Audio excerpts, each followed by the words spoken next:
Welcome back to our channel. I'm Gordon. I'm Fel. In our last episode, we shared about how we discovered azoospermia. Basically, it means no sperm in the semen, and it completely changed our life. We thought that fertility struggles were mostly about women until we learned about our own journey. So today we will be sharing about what we learned about the condition and also more about the journey that we had so far with everyone. We went to visit this urologist to have a consultation with him, and to try and get to the bottom of why I'm having this And over time, we just realized there's no bottom; it's just deeper and deeper.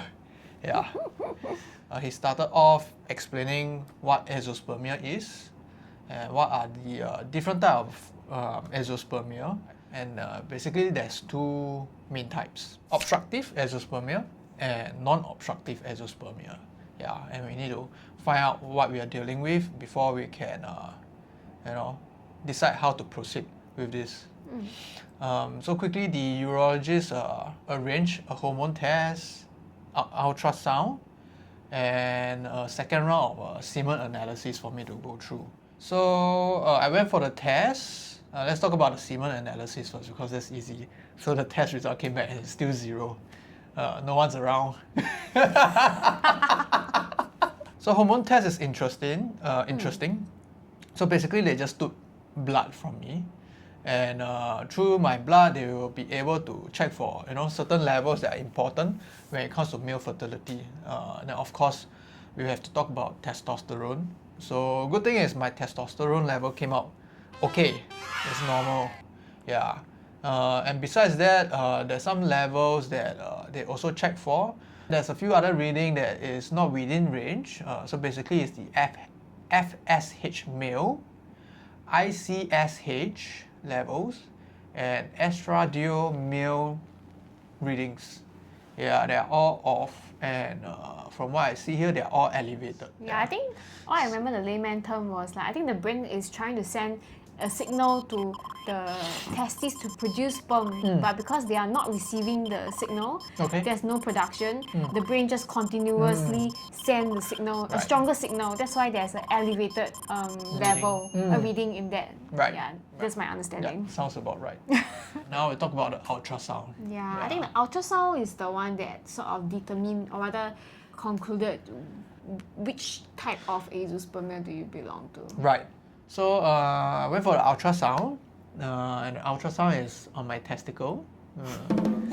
Okay, so you know where the ultrasound is done. So the findings from the ultrasound was basically mild bilateral varicocele, which also means I think dilated vein. What's the issue with dilated veins around this area, right? Is that the doctor explained with dilated veins, then it might cause temperature around the area to increase. And once the temperature is a bit higher than what it should be, though just by a little bit, it can actually affect whether this sperm is able to survive in the environment. It attributes it to varicoceles that might be causing my condition. Of course, there's no guarantee that by fixing this that I will have sperm production again. That's what he was explaining. The ultrasound didn't seem to show an obstruction or a duct blockage. Mine would be a production issue, mean that I have the non-obstructive azoospermia. From my understanding, would be harder to fix because the cause is not visible, right? So then, the how bottom are we gonna? Is deeper. The bottom is deeper. After our second consult, he actually ordered another round of tests for Gordon, which is the genetic test, where it will determine whether he has these particular genes that will affect the production of sperm. And it takes a month for the result to come back. And for mine, it came back, and very thankfully that I don't belong to that group of guys, where there's a lack of genes that is causing the issue here. So genetically I'm normal. Yay! So because in his ultrasound there's he has mild varicocele, and he was suggesting that maybe you can tackle with that first and take a few months to recover. From there, we see whether it will restart the production. I respect whatever the doctor was saying, but at that point of time, to me, I wasn't very comfortable with him going for that surgery because in the report it was just a mild varicocele, and the fact that he went through 2 semen analyses and both came back with 0 sperm count, I was thinking that will this mild varicocele actually contribute to such destruction? So I'm usually very okay with surgery, but this time around the surgery is not on my arm, but it's on my... somewhere that's very private and very precious. So then of course we have our reservation. I went to seek a second opinion with this service that I'm able to use because I'm an AIA policy holder. So then, they have this service. Not a sponsored post, by the way, but we just thought it's a very useful platform and resource. So I went on to set up this second opinion appointment. It's an online service, so I just had to do a video call with this doctor. And this doctor, we had a consultation, and this consultation is basically to let me inform him, what I've done, and for him to ask a few more questions from me, so that he get a very full picture about what I've done so far, and what are the findings so far. So with this first consultation, he will have his facts, and he will be able to check with other doctors, to see who can give a very good second opinion, perhaps based on their experience or maybe the statistics that they have access to. So that's what I did, and maybe it took about a week. Doctor came back, so he managed to check with some doctors from the US, Boston University or something like that. I would say quite a known doctor. His experience, so then a report was sent to me. I read it. And then very detailed report.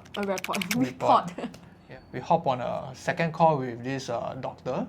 In short, the other doctor, the one that has experience that generated the report, felt that it's unlikely that my mild bilateral varicocele will be causing this sperm production issue in me. So the doctor, their conclusion is for me to go through a biopsy, to see if there is any sperm that could be found in my testicle that way. We got a referral to SGH, to see a gynecologist there for a male problem.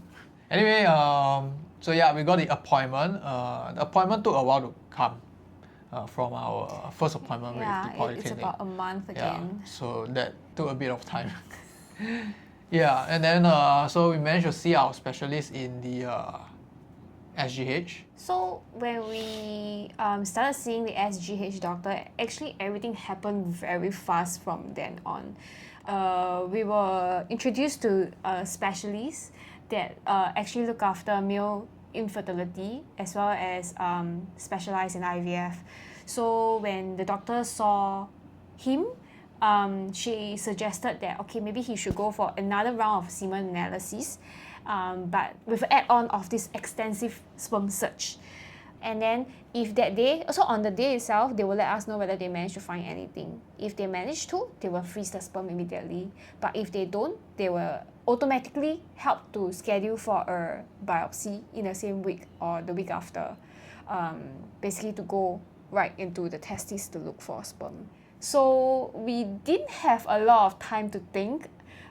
We received a call when he did the semen analysis, like 1 or 2 hours later, saying that to tell us the bad news that they really cannot find anyone. That was really disappointing. I was holding a little bit of glimpse of hope, to be honest, at that point in time. So he was scheduled for the biopsy the week, I think it's the week after. So within that week, we actually had some downtime to sort of like, or rather we had that 1 week to prepare him and myself that he's going for the biopsy.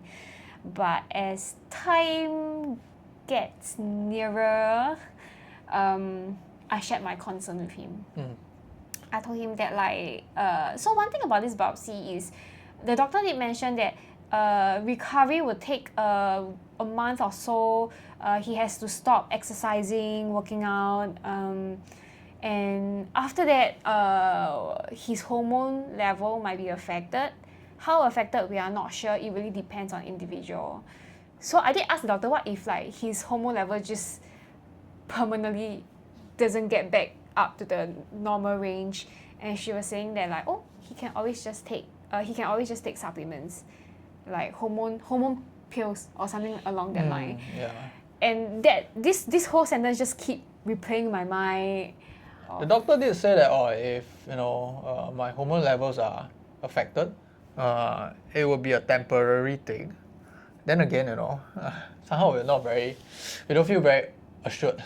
Yeah. So we always we just kept second guessing that assurance that she was trying to give us. Yeah, and like I said, I think everything just happened so fast for us after we met this specialist. So there's a lot of anxiety as well. So I did share with him that I'm not very comfortable with him going ahead with this biopsy. Yeah. The time that I was asked to go for this biopsy, or I was scheduled to do this biopsy, morale-wise, I was already feeling very low. We were then worried, if we're gonna feel a lot more terrible after this. So we decided not to go for the biopsy because it was too much. Yeah, emotionally. Yeah, it was already mid-year, I remember. So can you imagine, from January until mid-year, we've been struggling with this whole like uncertainties. And yeah, we just want to, not one more uncertainty that we want to add into this journey. Exactly. For now. Yeah. So conceiving naturally is not one of our options, unfortunately. Yeah, that was very sad. From the get-go, I told him that like I'm happy to not have kids, or we can go with adoption, because if he doesn't have any, I wouldn't want to have any, because I do see us as equals, and yeah, I just want to be fair to him. So that was what I told him from the start. For me, I still desire having kids very much, so I'm still very determined at that point of time. So having no kids is definitely not part of my plans. In my mind, I was just thinking, is it gonna be a sperm donor or adoption? Actually, the first specialist that we saw, the urologist, mentioned this very briefly. Let's say there's no sperm found, right, because I have azoospermia. Sperm donor may not be a bad idea because the child will have at least half of us. Yeah. So that really stuck with me. Maybe I want to explore using sperm donor. But of course, I have to ask her, because after all, it will be her body. Yeah. So we had a discussion. Yeah, and that discussion took place on our sofa. I remember we ended with a lot of tears because we were talking about, I don't think I was convincing him to not go for the biopsy, but I was sharing my concern. And I told him that like, if you are happy with going ahead with sperm donor, why don't we do this? All along we know that we're not going to stop with one. We want 3. At least. Yeah, I know that's coming. So I told him, why don't we just go ahead with the sperm donor, 2 kids, and then maybe the last one, if all goes well and we have 2 kids with with the sperm donor, then maybe when he's more ready, we can go for the biopsy and we try for the last one with his sperm. So I wouldn't say that we 100% have given up on the biopsy. I think what we really need was just more time. Yeah. And on my end, I feel like time is running out, because IVF is always good to start when you are young, or rather the success rate is higher. Honestly, it feels terrible. And when I got the news about this possible diagnosis or this possible condition that I have, there's no mood for anything anymore. Yeah. And I shared this a while back, and I think it sums up very well how all this feels like. It's like, you're playing a game, and as you play a game, and you get to unlock more stages, right? Sometimes you buy an expansion set so that you can get to play more of the game. Yeah. And when I received this news, it's basically like, there's no more expansion set, there's no more new world that I get to unlock. My world just stops here, where everyone else gets to go past this. That feeling is just not great. Yeah, it's quite depressing.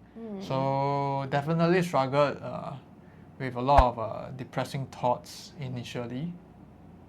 And I just need to learn how to cope with it and how to process it and learn to move forward from there. I think one thing that really shocked us was how can such a normal person be diagnosed with something like this. I mean, I should be thankful that it's not life-threatening or anything, but people who know Gordon will know that like he is a very active person. He plays frisbee. I wouldn't say that he eats unhealthily. He eats normal, like what normal people would eat. Unbelievable. Yeah. On that part, I just find it a bit hard to accept, to be honest. I'm always concerned about how is Gordon feeling, because there was one point where he is really not him throughout the whole period when it's just us. I think I struggled quite a bit because I can't explain to people why am I feeling this way, why are we not meeting you guys. It's just difficult lah. But as I mentioned, I was just basically taking his cue as to when he's comfortable to open up. When I share, I feel better. Yeah, I have to try and feel better, right? I can't stay there. And until this point, I think I hit rock bottom already. I refuse to go for a biopsy, so I don't know that if there can be another bottom, but this is as low as I think we want to go. We have to move beyond this. As I share, I learn how to accept whatever that has happened. It stops the spiraling. And the more I share, over time it feels like the spiraling is like reversing, bringing me back to the top. That's amazing. Yeah, I learned to joke about this thing over time also. A lot more lighthearted, to be honest. I have a question for you. Do you think upon discovering this, has it affected your ego? Initially, yes. Yeah, now that you say, yeah. Initially, yes. I look at other guys with kids and it's like this will not be me, kind of feeling. Right. Yeah. That was a good point. I feel like anything could be a trigger to us. As I mentioned in our last video, we have a lot of groups of friends with kids, babies. So because of this, we also try to avoid those gatherings for a while, just to make peace with ourselves. But yeah, there was one time we actually had a meal with this group of friends, and they were just casually talking about their kids, saying that she's tall, like the dad, or like the eyes is like the mom. I left feeling a bit off. It's also because at the point of time we already decided that we are going with sperm donor, and part of me was like, is that something I can save for my future kid? Yeah. No. At the point of time, now I'm better. Just say I'm saying now, it just trigger me again. But yeah, just things like that, to be honest, can easily trigger us. Just so you know, us putting all this out here is not to make our friends feel bad or anything, but I just want people to know that anything can trigger couples who are going through infertility, IVF, because there's just too many things that are happening, and I know some friends, they are very cautious about what they say because they don't want to trigger us, right? But there's no solution to this. Just say what you want to say, to be honest. We will just find our time to meditate and then just get over it. Yeah. Then for couples that are going through this, don't feel bad for feeling this way, because I think I felt very bad that, why am I such a bad person? My friend is just having a normal conversation, yet I left the table feeling a bit sour and upset about it, when there was nothing they were talking about that is directing at me. Yeah. You know, having this condition will make me feel guilty in a few ways. Like guilty that, you know, I have to put her through this condition and this journey together with me. Yeah, I haven't told her like, you know, if she went with any other guy, she might be pregnant. You know, having her own kids, building the family, a lot more smoothly than what she has to go through with me. And the correct answer is always, I only want to have your kid. Which is true lah. But then I sound angry. Some other guilt that I also feel is like, over time I realized, oh, she has to go through IVF, right? You know, I've never heard a lot of good things about IVF. You know, it's not an easy process for women to go through. And knowing that she might eventually, very likely have to go through IVF just made me feel really guilty. Like being afraid about what IVF might do to her body or emotions. Though those things definitely don't feel good at all. But on my end, I always tell him, I can't wait for IVF. I can't wait to get everything started. That's how I comfort him in a way. Yeah, I'm glad that, you know, she's mostly excited. So here I'm supposed to say, if you're facing azoospermia, know that you're not alone. Know that you're not broken. Yeah. Actually, we are broken. Please, someone save Please, us. please seek help. Yeah, so to close off, basically the point of doing this video is so that anyone with azoospermia out there know that you're not alone. Hopefully watching this video maybe it can make you feel better. I don't know how. Maybe just by not feeling as alone. Let it help you in any way that it could possibly help you. Yeah, because that's what we were looking for previously. Yeah, so hopefully emotionally you feel a bit more supported. Otherwise, I can relate that, you know, there's not a lot of things that can help us out there. Okay, to end off everything, I make sure to always say this, like, we are sharing our personal story and encounters with like male fertility, or moving forward could be IVF. All these are our own journey. We are not professionals. Like, if you're also going through something similar and you are unsure, do still seek from your own doctors. If you like our video today, please don't forget to like, share and subscribe. Yeah, I guess that's all. We can be better. Yeah, with an outro. Bye. Otherwise, let's not have an outro, we just like cut the video. Bye. I hit my hand. Yeah, it did.